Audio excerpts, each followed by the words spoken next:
অনেক গরম পড়েছে আর এই গরমের মধ্যে কিন্তু টক জাতীয় জিনিস খেতে ভীষণ ভালো লাগে। তো ফ্রিজে একটা চালতা ছিল আর এটা দিয়ে দারুণ মজাদার একটা রেসিপি বানিয়ে দেখাবো। তাহলে চলুন রেসিপিতে চলে যাচ্ছি। প্রথমে চালতাটাকে একটু কেটে নিতে হবে আর এই চালতা কাটাটা কিন্তু অনেক কষ্টের একটা ব্যাপার। এভাবে আস্তে আস্তে করে চাপ দিয়ে তারপর বাটিগুলো উঠিয়ে নিতে হবে।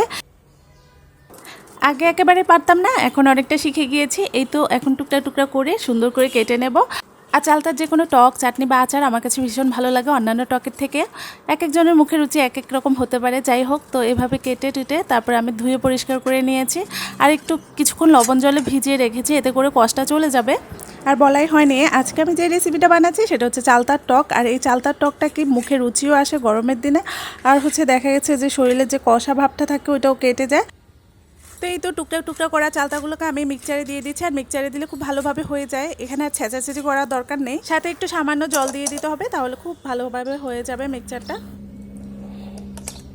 আর একেবারে মিক্সড করার দরকার নেই, একটু আঁচড়া খাচড়া থাকতে হবে, এই যে এরকম টাইপের হবে। তো এখন একটা কড়াই বসিয়ে দিয়েছি আর সেখানে একটু তেল দিয়ে দিচ্ছি, সরিষার তেল। কড়াইটা গরম হলে সরিষার তেলটা দিতে হবে।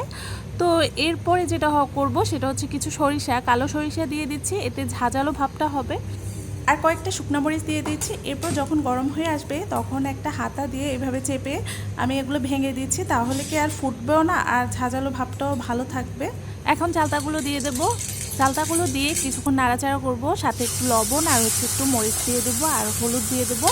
হলুদটা দিলে কালারটা একটু সুন্দর আসবে আর হচ্ছে পরিমাণ মতো চিনি দিতে হবে, এতে করে খেতে ভালো লাগবে। আর যারা অতিরিক্ত টক খেতে পছন্দ করেন তাহলে চিনি না দিলেও হবে, তবে আমার কাছে একটু চিনি দিলেই অনেকটা ভালো লাগে। এই তো আমি কিছুক্ষণ নাড়াচাড়া করে হলুদের গন্ধটা জেনে চলে যায়, এর জন্য একটু তেলের উপরে নাড়াচাড়াটা করতেছি।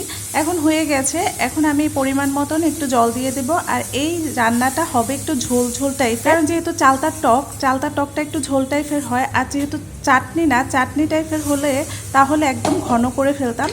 তো এই তো হয়ে গেছে প্রায় কাছাকাছি, এখন একটু ফুটে উঠলেই আমি নামিয়ে ফেলবো। আর পরিমাণ মতো জলটা দিতে হবে, আপনারা কতটুকু ঝোল রাখবেন সেই অনুযায়ী।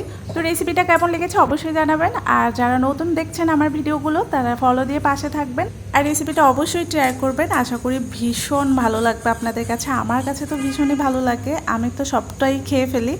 আপনারা ইচ্ছে করলে এ পর্যায়ে ঝোলটাকে একদম টানিয়ে একদম চাটনি বানিয়েও ফেলতে পারেন। যেহেতু এটা টক তাই একটু ঝোল ঝোল রাখলাম। আর এটা কিন্তু আপনার ভাতের সাথেও খেতে পারবেন আর এমনিতেও খেতে পারবেন, যেভাবে ইচ্ছে সেভাবেই খেতে পারবেন। তো আজকের মতো ভিডিওটা এ পর্যন্তই শেষ করলাম। সবাই ভালো থাকবেন, সুস্থ থাকবেন। পরবর্তী ভিডিও দেখার জন্য আমন্ত্রণ রইল। টাটা।